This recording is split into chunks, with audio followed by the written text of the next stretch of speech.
Trouvons notre consolation dans le Seigneur. Il arrive des moments que nous sentons le besoin d'être consolés par rapport à ce que nous traversons ou à ce que nous vivons.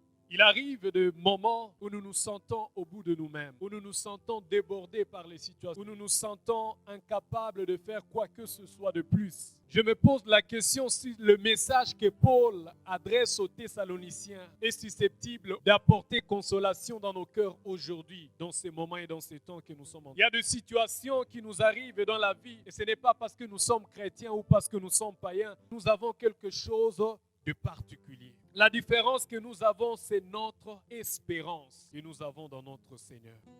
Chacun a quelque chose en quoi il met son espérance. Nous sommes rassurés. Nous ne sommes pas seuls. Le Seigneur est avec nous. Shalom, peuple de Dieu. Nous bénissons le Seigneur une fois de plus pour cette occasion et opportunité qu'il nous accorde en ces jours de partager ensemble la parole du Seigneur pendant quelques minutes. Et pour cela, je veux vous demander, là où vous vous trouvez maintenant, de prendre quelques moments et nous allons prier ensemble, demandant au Seigneur, dans sa grâce et dans sa pitié, de nous communiquer un message pouvant être utile pour nos vies.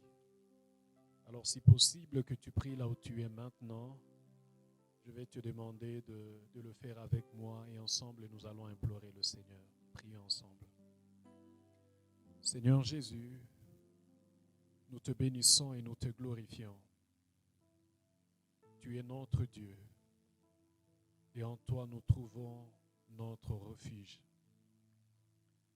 Éternel, pendant ces quelques minutes d'échange avec ton peuple, nous venons demander, Seigneur, que toi seul puisses nous communiquer ta parole, car il n'y a que toi qui as le parole de la vie, le parole qui vivifie, le parole qui fortifie. En ce moment, nous nous recommandons à toi. Ouvre nos yeux, ouvre nos oreilles, afin qu'en écoutant ta voix, nous puissions saisir le message utile pour nos vies et que cela nous transforme. Je le demande dans le nom puissant et glorieux de Jésus-Christ. Amen. Sans plus tarder, nous allons ensemble prendre nos Bibles et nous allons lire la parole de Dieu dans 1 Thessaloniciens chapitre 4. 1 Thessaloniciens chapitre 4, nous commencerons au verset 13 jusqu'au verset 18. La parole de Dieu nous dit ce qui suit. Nous ne voulons pas, frères, que vous soyez dans l'ignorance au sujet de ceux qui dorment, afin que vous ne vous affligez pas comme les autres qui n'ont point d'espérance. Car si nous croyons que Jésus est mort et qu'il est ressuscité, croyons aussi que Dieu ramènera par Jésus et avec lui ceux qui sont morts. Voici en effet ce que nous vous déclarons d'après la parole du Seigneur. Nous le vivons resté pour l'avènement du Seigneur. Nous ne dévancerons pas ceux qui sont morts. Car le Seigneur lui-même a un signal donné à la voix d'un archange et au son de la trompette de Dieu descendra du ciel. Et les morts en Christ ressusciteront premièrement. Ensuite, nous le vivants, qui serons restés, nous serons tous ensemble enlevés avec eux sur des nuées à la rencontre du Seigneur dans les airs. Et ainsi, nous serons toujours avec le Seigneur.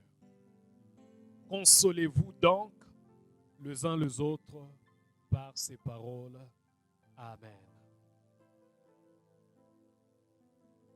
Rapidement, nous allons partager la pensée du Seigneur pour ce jour que nous avons intitulé « Trouvons notre consolation dans le Seigneur ».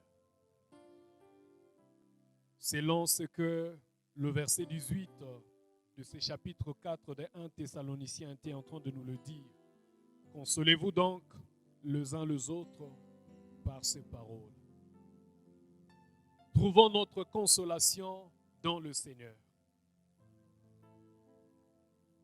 Ce message a toute sa place au milieu des enfants de Dieu.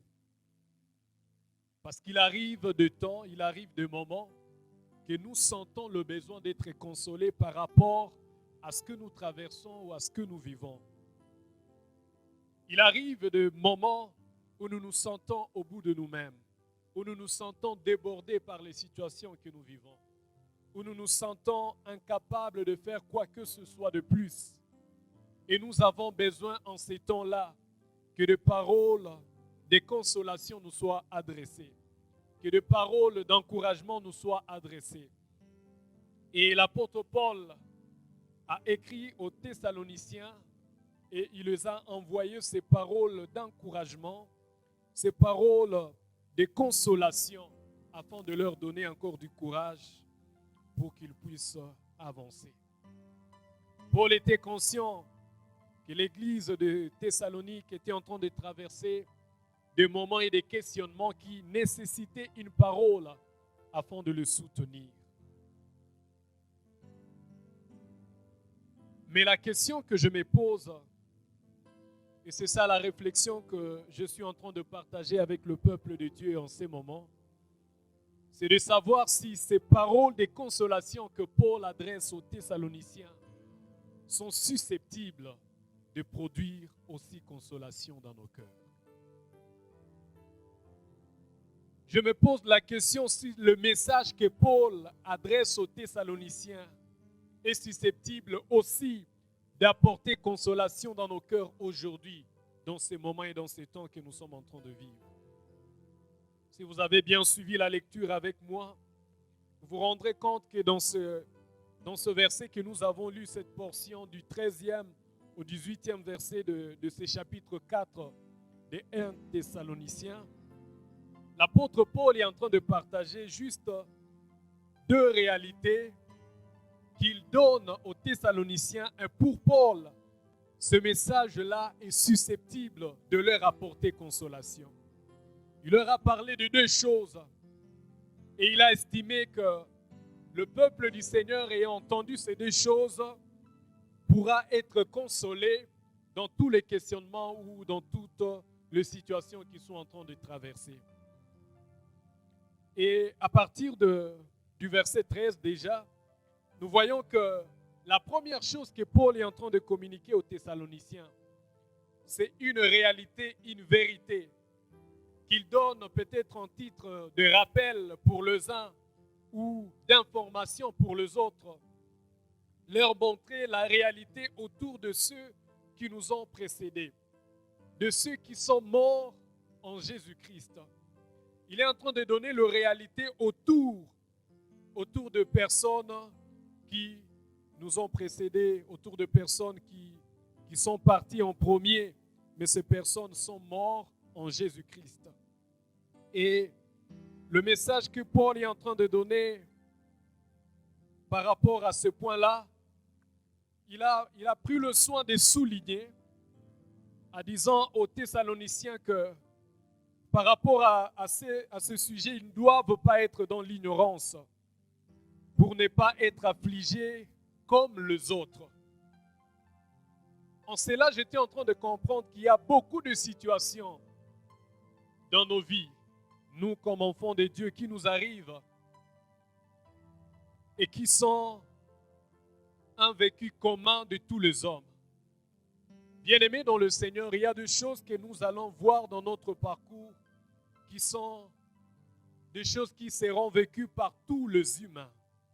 Que l'on soit chrétien, que l'on croit en Dieu ou pas, il y a des circonstances qui nous sont similaires, que nous allons vivre nous tous et auxquelles nous allons faire face.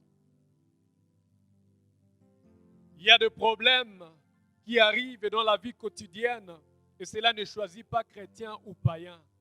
Il y a des situations qui nous arrivent dans la vie et ce n'est pas parce que nous sommes chrétiens ou parce que nous sommes païens, mais parce que c'est ça la réalité de la vie. C'est ça ce qui est fait. C'est de ça que fait la vie de l'homme. Mais Paul était en train de souligner quelque chose de très important, qui devait faire la différence entre ceux qui sont en Jésus et ceux du dehors.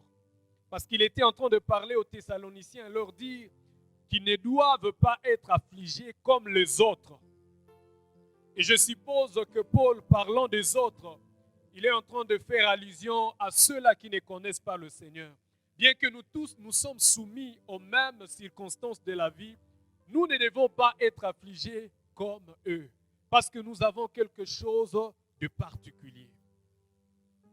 Et cette chose particulière qui fait la différence entre nous, enfants de Dieu, et ceux qui ne connaissent pas le Seigneur, et ceux qu'on peut appeler païens, la différence que nous avons, c'est notre espérance que nous avons dans notre Seigneur.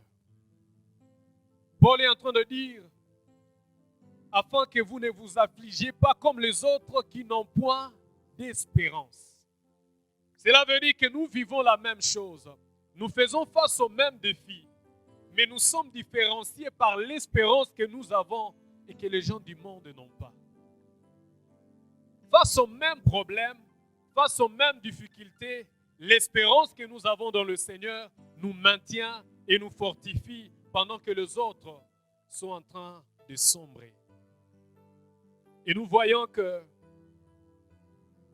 dans ce monde, chacun a quelque chose en quoi il met son espérance. Même ceux qui ne croient pas en Dieu, ils s'appuient sur quelque chose. Les uns s'appuient sur leur argent et ils savent que devant tout défi de la vie, devant chaque difficulté, il pourra compter au moins sur son argent afin de faire face à cela. Les autres comptent sur leur intelligence. Les autres comptent sur leur aptitude, sur leur, si je peux dire, les qualités qu'ils ont d'innover dans un ou tel autre domaine. Mais nous nous rendrons compte que devant ces choses dans lesquelles l'homme place sa confiance, il y a une part ou un moment où l'homme se sent limité, où l'homme sent que son appui n'a plus de force pour lui procurer ce qu'il est en train de chercher. Il y a des moments où l'homme compte sur son argent et quand il est malade, il sait que j'ai quelque chose dans mon compte en banque qui peut m'aider à surmonter cette période de maladie. Mais il y a des moments où l'homme se sent incapable et impuissant, ou même son argent, ou même son intelligence, ou même ses aptitudes et ses capacités ne sont plus à mesure de lui procurer ce qu'il est en train de chercher. Et l'homme tombe dans le désespoir. Il y en a de ceux qui se trouvent dans des situations où ils ont des millions dans les comptes en banque, mais n'est pas à mesure de lui procurer ce qu'il est en train de chercher. Alors ce sont des hommes qui sont limités, ils n'ont point d'espérance. Des hommes qui ne se limitent que sur la vie présente. Et quand ils essaient de penser à ce qui va se passer après leur départ, après leur mort, ça leur fait une grande peur parce qu'ils ne sont pas rassurés de ce qu'ils seront après leur mort. Mais c'est ce qui fait notre différence avec les gens du monde. Nous avons l'espérance et notre espérance est placée dans notre Seigneur Jésus-Christ. Et c'est ce qui constitue notre force et c'est ce qui fait la différence. Bien-aimés dans le Seigneur, nous sommes rassurés, car la parole de Dieu nous le certifie, que dans tout ce que nous traversons dans le monde, nous ne sommes pas seuls. Le Seigneur est avec nous. Et l'assurance et cette espérance, c'est ce qui constitue notre force. Nous allons traverser la même situation que les gens du monde, mais au moins nous sommes rassurés d'une chose, nous ne sommes pas seuls. Nous avons quelqu'un qui veille sur nous. Nous avons quelqu'un qui se préoccupe de notre situation et il ne nous laissera jamais seuls. David a dit, même quand je traverse la vallée de l'ombre de la mort, je ne crains aucun mal car tu es avec moi. Ce que David est en train de nous enseigner, ce qui fait sa force, ce qui fait sa confiance, ce n'est pas son intelligence, ce n'est pas sa capacité, ce n'est pas son pouvoir, mais la conscience que l'Éternel est avec lui. Et c'est ce qui lui procure la force. Dans cette même vallée de l'ombre de la mort, un homme sans espérance traversera tout tremblant. David est en train de dire, moi je ne crains aucun mal. Et la simple raison que parce que l'Éternel est avec moi. Bien-aimés dans le Seigneur, que cela nous redonne encore du courage dans notre vie de tous les jours et que nous puissions dire et le redire à nos âmes, je ne suis pas seul. Alléluia. Là où tu es, tu peux le dire à toi-même et te le répéter à toi-même, je ne suis pas seul. L'Éternel est avec moi. Le Seigneur est avec nous. Et ce qui est intéressant avec lui, c'est qu'il ne nous garantit pas simplement la vie actuelle, mais il nous certifie même sur les choses qui vont arriver après notre départ. Le Seigneur nous garantit la vie sur terre et la vie dans l'éternité auprès de lui. Parce qu'il est avec nous dans les circonstances et les situations que nous sommes en train de vivre. Souvenez-vous de la promesse que le Seigneur nous a faite. Il a dit, voici je suis avec vous de maintenant jusqu'à la fin du temps. Et donc cette réalité constitue notre force, de sorte que nous ne devons pas être affligés comme les gens du monde qui n'ont pas d'espérance. Les gens du monde qui n'ont pas cette promesse. Nous avons cette promesse. Le Seigneur est avec nous de maintenant jusqu'à la fin du temps. Il nous rassure dans cette vie présente et il nous garantit la vie éternelle. Il nous rassure dans le défi que nous vivons maintenant et il nous garantit la paix et la joie dans l'éternité. Si vous avez suivi le message avant celui-ci sur notre chaîne, la parole était en train de nous dire dans Jean chapitre 14, où Jésus est en train de dire à ses disciples que votre cœur ne se trouble point. Croyez en Dieu, croyez aussi en moi. Dans la maison de mon Père, il y a plusieurs places. Et il est en train de dire, si cela n'était pas ainsi, je ne vous l'aurais pas dit. Et il précise, je m'en vais vous préparer une place, afin que là où je suis, que vous y soyez également. Alors le Seigneur nous garantit sa présence, non simplement dans le temps actuel, mais également dans l'éternité. Et donc ceux qui ont placé leur confiance dans l'Éternel sont appelés à vivre, bien qu'ils seront soumis aux mêmes défis que le reste du monde, bien qu'ils seront soumis aux mêmes difficultés que le reste du monde, mais l'espérance que nous avons en Jésus crée la différence. Et donc Paul a écrit aux Thessaloniciens, le certifiant ces choses, et pour lui ce message, c'est un message de consolation. Toujours dans ce passage, nous voyons que la deuxième chose que l'apôtre Paul est en train de communiquer aux Thessaloniciens, il est en train de leur présenter comment l'avènement de notre Seigneur se fera, à quoi ressemblera le retour de notre Seigneur. Il est en train de préciser beaucoup de choses qui vont se passer quand le Seigneur va revenir.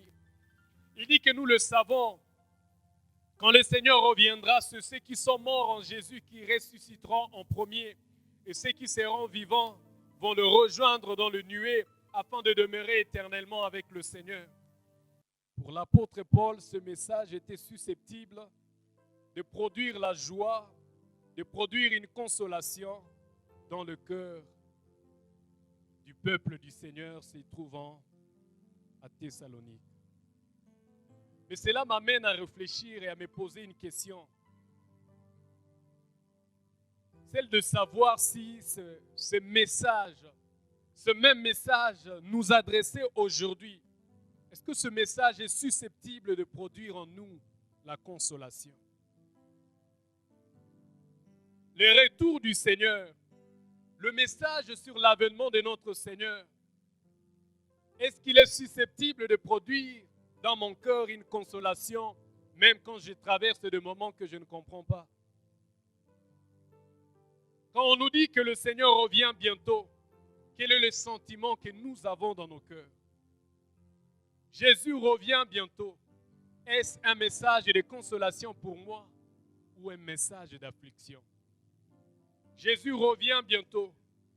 Est-ce un message de consolation pour toi ou un message qui te donne peine au cœur?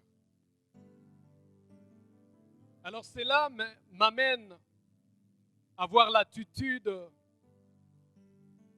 de l'apôtre Paul selon ce qui est écrit dans Philippiens chapitre 1er.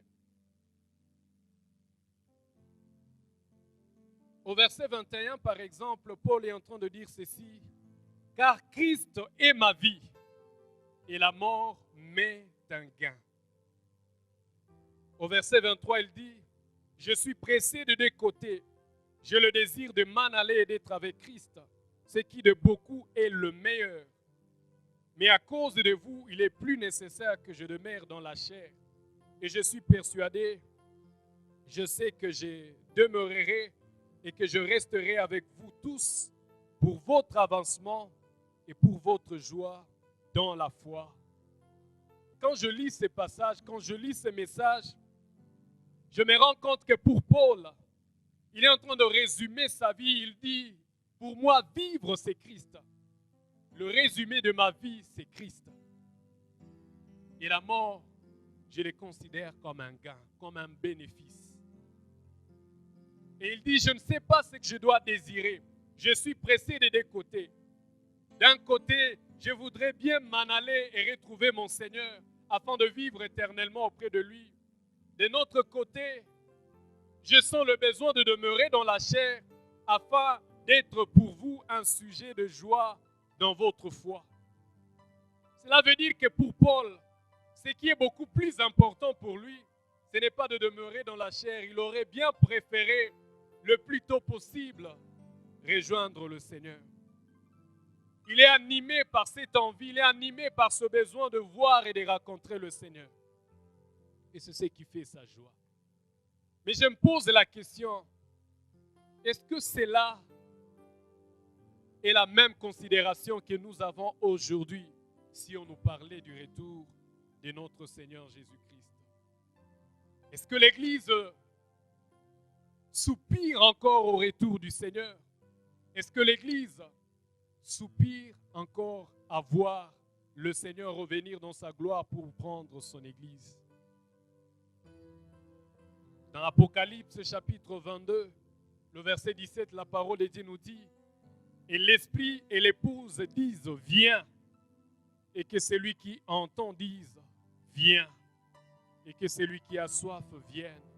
Que celui qui veut prenne de l'eau de la vie gratuitement. » Dans ce passage de Apocalypse, la parole de Dieu est en train de nous montrer l'attitude que devait avoir l'Église du Seigneur par rapport à l'avènement de Christ. L'Église devait soupirer au retour du Seigneur. Mais ce qui est bizarre, ce n'est pas le même sentiment que nous développons pour la plupart de nous en ces moments. Jésus revient bientôt. Qu'est-ce que cela produit dans ton cœur?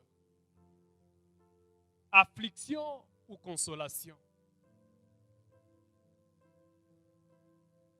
Parce que ce que nous ressentons dans nos cœurs démontre l'état de notre cœur. Ce que nous ressentons au-dedans de nous démontre ce qu'il y a au-dedans de nous-mêmes dans nos cœurs. Parce que ça traduit un peu ce que nous ressentons au-dedans de nous et c'est un indicateur important que nous devrions utiliser et exploiter utilement afin de nous préparer au retour du Seigneur. Normalement, nous devrions trouver notre consolation dans le Seigneur et le message de l'avènement du Seigneur devait procurer dans nos cœurs joie et réjouissance. Mais ce message, je me pose la question de savoir qu'est-ce que cela produit dans ton cœur. Ce que tu ressens dépend de l'état de ce que tu es. Tu ressens la joie quand on parle de l'avènement du Seigneur. Cette joie se justifie parce que tu es au-dedans de toi. Parce que tu es dans ta relation personnelle avec Dieu. Parce que s'il y a des doutes avec ta relation personnelle avec Dieu, c'est difficile que ces messages produisent la joie dans ton cœur. Cela produit une peur. Cette peur se justifie par ce qui est au-dedans de toi-même. Est-ce que ces messages produisent une frustration? Est-ce que ce message réjouit ton cœur? Cela dépend de ce que tu es au-dedans de toi-même. Alors je suis venu présenter ce message juste pour nous amener, nous tous, à la réflexion. Que chacun de nous se pose cette même question, afin qu'ensemble nous puissions réfléchir et nous retrouver dans la présence du Seigneur et de savoir quelle attitude nous devons adopter devant le Seigneur. Jésus revient bientôt. La réaction de plusieurs personnes serait qu'il revienne, oui, mais pas aujourd'hui, non plus demain, peut-être mieux dans 20 ans ou 25 ans. Jésus revient bientôt, oui, mais pas aujourd'hui. Et si on pose la question, pourquoi? Chacun de nous a une réponse au-dedans de lui-même qui justifierait son attitude face à ce message. Les uns ne se sentent pas prêts. Ils ne se sentent pas prêts parce qu'il y a quelque chose qui ne marche pas dans leur relation avec le Seigneur. Les autres sentent qu'ils ont encore beaucoup de choses à faire sur terre et cela est plus important par rapport à la joie que devrait produire ce message. Les autres ont encore de rêves à atteindre ou à réaliser. Les autres, ils ont simplement peur. Mais normalement, ce message devait produire consolation à l'Église du Seigneur. Alors je suis venu dire ça au peuple de Dieu afin qu'ensemble nous puissions réfléchir.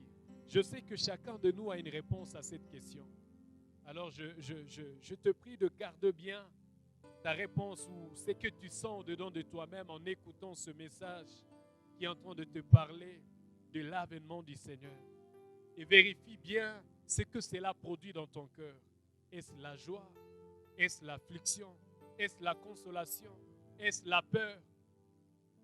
Et cela est un indicateur important que chacun de nous devait considérer. Prends cela et que cela te conduise à trouver du temps avec le Seigneur afin de méditer là-dessus. Normalement, l'Église devait soupirer au retour du Seigneur, à l'avènement du Seigneur.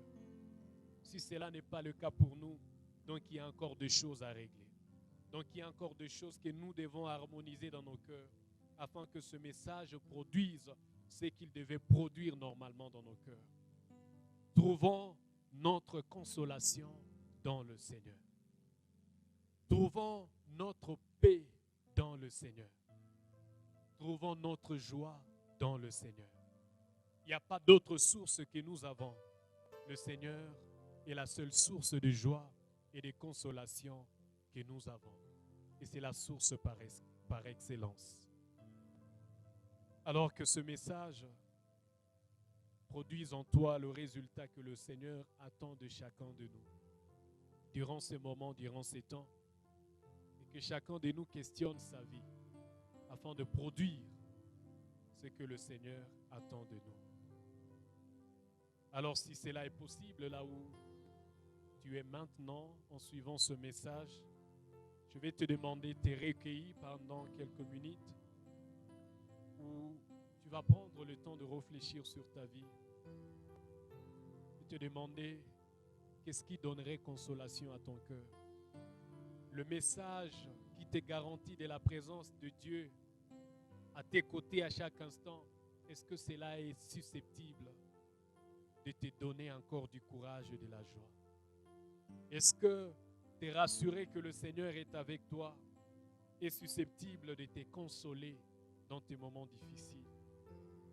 Mais aussi, est-ce que la pensée du retour du Seigneur, la pensée de savoir que bientôt nous allons le rencontrer et le voir tel qu'il est, le voir dans la joie, le voir dans sa gloire, sans intermédiaire, est-ce que cela console ton cœur? Est-ce que cela produit la joie? Si cela n'est pas le cas, alors il y a lieu encore de chercher le Seigneur afin de régler la chose qui nous empêche de ressentir ce que nous devrions ressentir et que nous puissions avoir l'attitude qu'il faut. Alors tu vas te recueillir devant le Seigneur. Pensons à ta vie et nous serons en train de prier afin que Dieu lui-même nous éclaire. Tu peux t'incliner dans la prière, là où tu es, nous allons prier ensemble. Bien que tu vas continuer ces moments, c'est la seule avec Dieu, dans ton intimité personnelle avec Dieu. Seigneur, nous te bénissons. Merci de nous avoir envoyé ce message de consolation. Nous rappelons que tu ne nous as jamais abandonnés et tu ne nous abandonneras jamais. Tu es le même hier, aujourd'hui et éternellement.